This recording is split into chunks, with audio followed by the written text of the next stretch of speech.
Oi, pessoal, eu sou a Tainá e esse é o Guilherme, meu namorado. A gente veio falar sobre um assunto que aconteceu comigo recentemente, que foi um exame FAM positivo. Mas antes de entrar nesse assunto, eu vou falar como eu diagnostiquei com FAM positivo. É assim que fala, amor? Me diagnostiquei. Como o exame de fã deu Deu positivo positivo. e como que ela ficou depois É, disso? uma história por trás. A minha mãe, ela teve tumor na adrenal do rim e os médicos que ela faz acompanhamento pediu para que os filhos fizessem os exames. Então aí eu marquei os exames e esse enxerido aqui, que é médico também, Hum, pediu para eu fazer o FAM. Até então eu não sabia nem o que era, eu achava que era os exames que ele tinha me pedido, que era para estar investigando uma possível doença nos rins. Mas não foi o que aconteceu. Esse enxerido pediu algo além. é, Mais problemas para mim. resumindo, os exames, suspeição de ser um tumor na região da adrenal, deram todos negativos, né? E este fã em si deu positivo e ela ficou doida depois disso. Não deram todos negativos. Eu fiz uma tomografia com contraste, só que não deu certo. O iodo, infelizmente a bomba do iodo não deu certo, É verdade, faltou esse. tava com problema na máquina. Eles injetaram o iodo, eu senti todos os sintomas depois que injeta e não bombeou. Aí depois disso eu senti mais dores no corpo, forte, e eu já vinha me preocupando com os exames. Eu olhava de 5 em 5 minutos para ver se já saiu os resultados dos exames, dos outros de sangue que eu tinha feito. E quando saiu. Para de olhar pra minha cara. Vai logo, fala aí, quando saiu o quê? Eu vi que tinha algo estranho, porque tem a referência lá e tem o que era pra dar e o que deu, o resultado. Aí o que deu eu já falei, não deu coisa boa. E fazia tempo que eu pedia pra esse cabeçudo, olha lá, amor, por favor, olha lá meus exames, já saíram. E ele, ó, Uhum. nem aí pra namorada. Aí quando eu mandei a foto do exame, falei, olha isso aqui, tem uma coisa normal, né? Aí ele mandou várias caras de susto. Aí eu falei, meu Deus, eu tô morrendo. Tá acontecendo alguma coisa comigo. Aí ele achou que era o exame da minha mãe, porque vira e mexe eu mando o exame da minha mãe pra ele verificar. Aí ele perguntou, é seu? Aí eu, é meu. Aí ele em casa a gente conversa. Isso eu tava no serviço, não consegui mais trabalhar. Fiquei o dia inteiro pesquisando sobre. Vi que existe mais de 150 doenças autoimunes quando o fã dá positivo. Aí eu fui procurando conforme eu me sentia nos últimos tempos, que eu sinto muitas dores no corpo, dores na articulação, às vezes eu sinto meio estado febril. Então aí eu fui procurando e fui me assustando mais ainda. Aí eu liguei para esse cabeção, quem disse que ele falou alguma coisa? Em casa a gente conversa. Ô meu, o bicho. Pra eles tudo tá tudo bem, né? Ah, tá tudo bem, pode ser que você tenha isso, mas tá tudo bem. E é assim. Bom, eu já contei como foi o meu diagnóstico, agora ele vai contar os termos técnicos que é com ele. E é isso aí, gente. Então ela pensou que tinha lupus então, né? Que quando você coloca no Google Fan positivo ou no YouTube, a primeira doença reumatológica que aparece, na verdade, é lupus, né? E lupus é uma doença reumatológica, né, que existe de forma milenar, né, e que mata muita gente quando não tem tratamento. É uma doença reumatológica da área da reumatologia, então, e autoimune. O reumatologista, na verdade, ele lida com doenças autoimunes, infusão de anticorpos, uma porção de coisas, ou doenças também que não chegaram ainda a um diagnóstico para um paciente. O paciente já rodou todas as especialidades e de repente vai parar com um reumatologista para então ter o seu diagnóstico, né? Ou seja, o gastro não sabe, uma brincadeira que a gente faz, né? O gastro não sabe, o ortopedista não conhece, o cardiologista não lembra, então caiu com o reumatologista que faz o diagnóstico, né? Que é um dos melhores clínicos junto com o infectologista. Voltando, o lúpus então é uma doença milenar, né? Que remete ali desde o passado. Então, só lembrando aí pra gente, né? Lupus não tem cara, então, né? Não tem cara, não tem focinho. Aqui é uma atriz famosa e que... Atriz, é cantora, você quer se Cantora, cantora. desfazer. É, ele tem uma Que paixonite pela Anitta. Nada a Porque logo ver. ele, Anitta. Nada a ver. E que pode ter alguma doença reumatológica, mas Deus queira que não, né? Assim como ninguém quer ter um diagnóstico de alguma doença em si. Até do porque lupus não é, quer dizer assim, ah, eu estou com lupus, eu vou morrer. Não, toda doença em si, quando tem alguma patologia, quando tem um tratamento, um diagnóstico certo, né, tem chances de ter a mesma vida do que qualquer outra pessoa. Vídeo HIV, que antes matava muitas pessoas no passado, e hoje em dia as pessoas que têm HIV vivem muito mais do que quem não tem. Por quê? Por conta que vai mais vezes ao médico, por conta de inúmeros outros motivos, recebe tratamento adequado. Isso quando tem um bom segmento. E aí, voltando ao lupus, o lupus ele pode ter vários nomezinhos ali, né? Desculpa, o FAM. O FAM ele pode ser pontilhado fino, pontilhado grosso. Na verdade, a gente vê com relação à imunocromatografia, né? Líquida, né? Ou gasosa, ou química. Então aqui, ó. Aqui é uma imagem para vocês, né? Desses verdinhos aqui, ou pontilhado fino, ou pontilhado grosso, enfim. E aí o FAM ele pode se remeter a várias coisas, né? Ao núcleo, o nucleolo, o citoplasma, a mitocôndria, ou o aparelho mitótico, né? De onde faz aí a divisão celular, ou a placa metafásica cromossômica, né? Que é onde vai também fazer ali a divisão celular para originar um cromossomo para uma célula. Né? Aqui no caso temos esta imagem aqui que acabei pegando de um exame ali de um paciente que deu positivo ali, a placa metafásica cromossômica. É do meu exame. Eu não sabia que você não queria que falasse. Mas enfim, o FAN deu 1 para 640. Vejam que aqui está pontilhado fino, denso, né? Grosso, denso. Ou pontilhado fino só. E esse padrão AC2, depois a gente fala um pouquinho sobre. E aí, o valor de referência, né, não reagente, não reagente, não é. E aqui deu reagente, anticorpo contra o núcleo e contra a placa metafásica cromossômica. E eu pedi vários exames aí para ela depois. A questão, gente, não é nem em si os exames, né? Em si, e sim, só voltando aí, e sim como que faz o diagnóstico, né? Até porque o FAM positivo pode estar em uma infinidade de doenças. Lúpus, né, em atividade, quando ele está em atividade, pode dar positivo. Ou quando ele está em remissão, ou seja, quando ele não está em progressão, né, quando não tem célula atacando célula, quando ele está mais calmo no corpo, pode dar um FAM negativo. Né? Isso também não quer dizer nada, ou quer dizer tudo. Enfim, nem tudo é lúpus e nem sempre um FAM quer dizer uma doença reumatológica, né?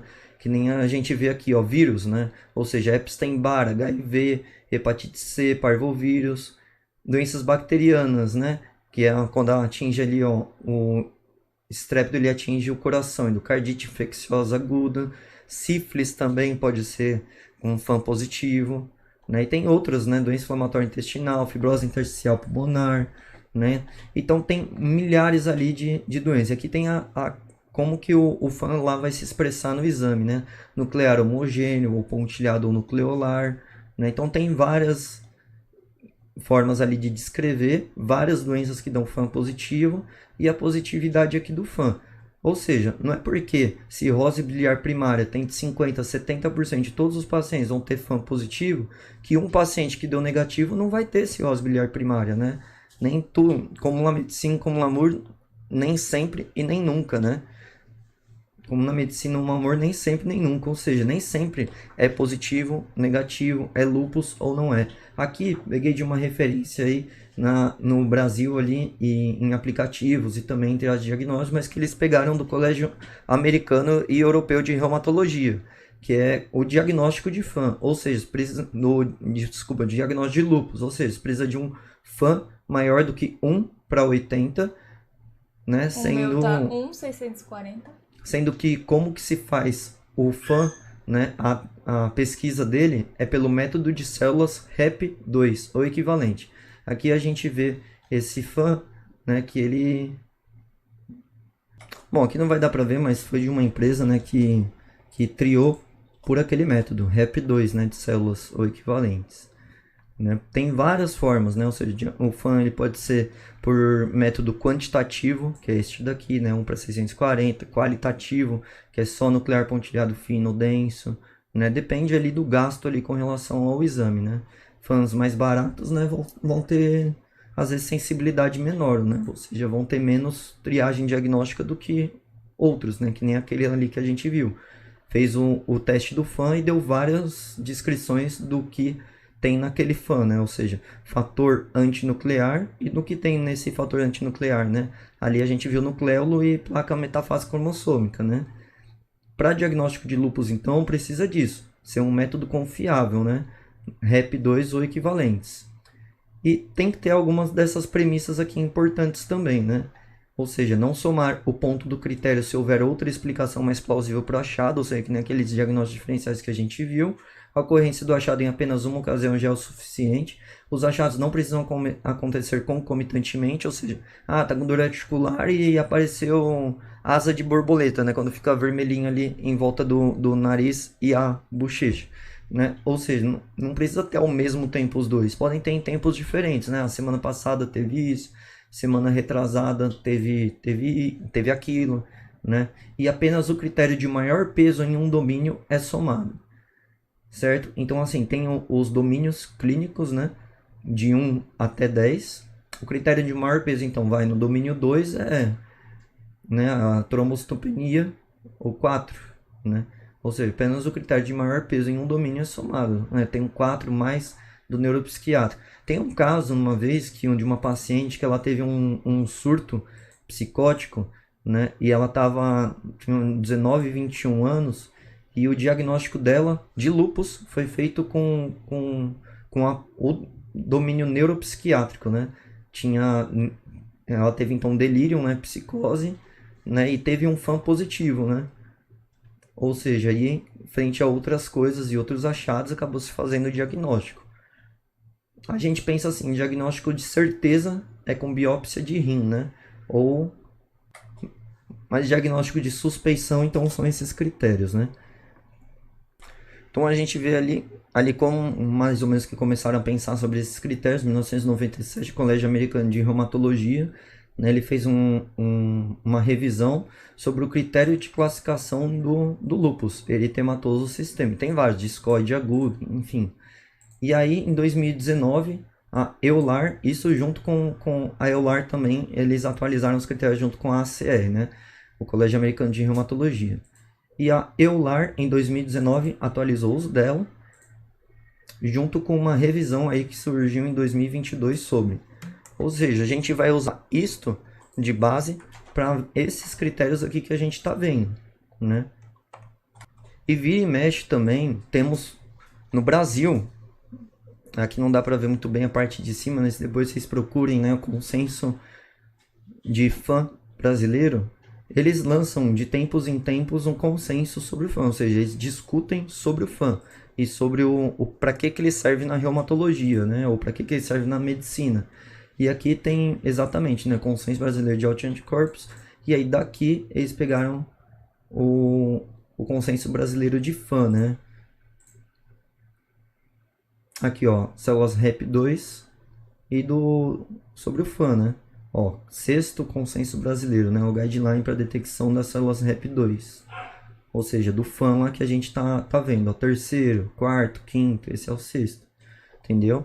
Então, no Brasil a gente discute isso e várias outras coisas, né? Para quem ainda não sabe, né? As coisas são muito amplas, né? O diagnóstico não é feito assim por coisas triviais, né? Não é porque tem dor articular que é lúpus ou etc e tal. Na verdade, tudo pode ser tudo e tudo pode ser nada, né? Por isso que a gente fala, né? Como a medicina como o amor, nem sempre nem nunca. Então aqui a gente tem critérios clínicos, né? E critérios diversos. Anticorpos, o anticorpo representa quanto, né? Então aqui, ó, um domínio. Aqui, ó, anticorpo, né? Muito específico para lúpus, né? Anti-DNA dupla hélice, anti-Smith, né? E dão 6 pontos. Precisa ter quantos? Precisa ter 10, né? Fora o critério de entrada, que é o FAN. FAN positivo, né? Mas pode ter fã negativo também, tudo depende do reumatologista que você está conversando, do médico de família, do médico clínico, né? E acho que no mais foi um geral aí para vocês para tirar essa dúvida de vocês sobre o FAM, o fator antinuclear. A ideia não é realmente fazer o diagnóstico aqui, né?